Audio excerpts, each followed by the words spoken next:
ಬಾಂಧವರಿಗೆ ಪ್ರಗತಿ ಚಾನೆಲ್ಗೆ ಎಲ್ಲರಿಗೂ ಆತ್ಮೀಯವಾದಂಥ ಸ್ವಾಗತ. ರೈತರೇ, ಇಂದಿನ ಈರುಳ್ಳಿಯ ಮಾರುಕಟ್ಟೆಯ ಬೆಲೆಯನ್ನು ನೋಡಿಕೊಂಡು ಬರೋಣ. ಈರುಳ್ಳಿ ರೇಟು ಒಂದು ಕ್ವಿಂಟಲ್ಗೆ ಎಷ್ಟಿದೆ ಅಂತ ಇನ್ನು ಯಾರು ಹೊಸ ಚಾನೆಲ್ ನೋಡ್ತಾ ಇದ್ದರೆ ಸಬ್ಸ್ಕ್ರೈಬ್ ಆಗಿ. ಇಂದು ವಿಜಯಪುರ ಮಾರುಕಟ್ಟೆಯಲ್ಲಿ ಒಂದು ಕ್ವಿಂಟಲ್ ಈರುಳ್ಳಿಯ ಬೆಲೆಯನ್ನು ನೋಡೋದಾದರೆ ಕನಿಷ್ಠ ಬೆಲೆ ನೋಡೋದಾದರೆ 600 ರೂಪಾಯಿದಿಂದ ಹಿಡ್ಕೊಂಡು 1700, 600ದಿಂದ 1700ವರೆಗೆ ವಿಜಯಪುರ ಮಾರ್ಕೆಟ್ನಲ್ಲಿ ಒಂದು ಕ್ವಿಂಟಲ್ ಉಳ್ಳಾಗಡ್ಡಿ ರೇಟ್ ನಡೀತಾ ಇದೆ.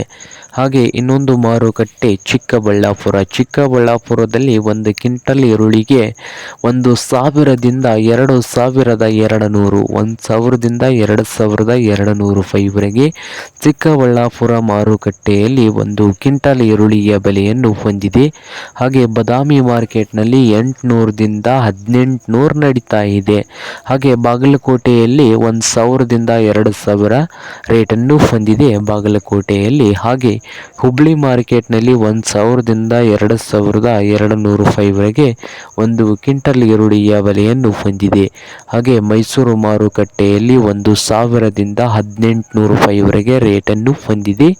ಹಾಗೆ ಸೊಲ್ಲಾಪುರದಲ್ಲಿ 1000ದಿಂದ 2000 ರೂಪಾಯಿವರೆಗೆ ರೇಟನ್ನು ಹೊಂದಿದೆ ಒಂದು ಕ್ವಿಂಟಲ್ ಈರುಳ್ಳಿಗೆ. ಇದು ಇಂದಿನ ಈರುಳ್ಳಿಯ ಮಾರುಕಟ್ಟೆಯ ಬೆಲೆ ಆಗಿದೆ ನೋಡಿ ರೈತರೇ.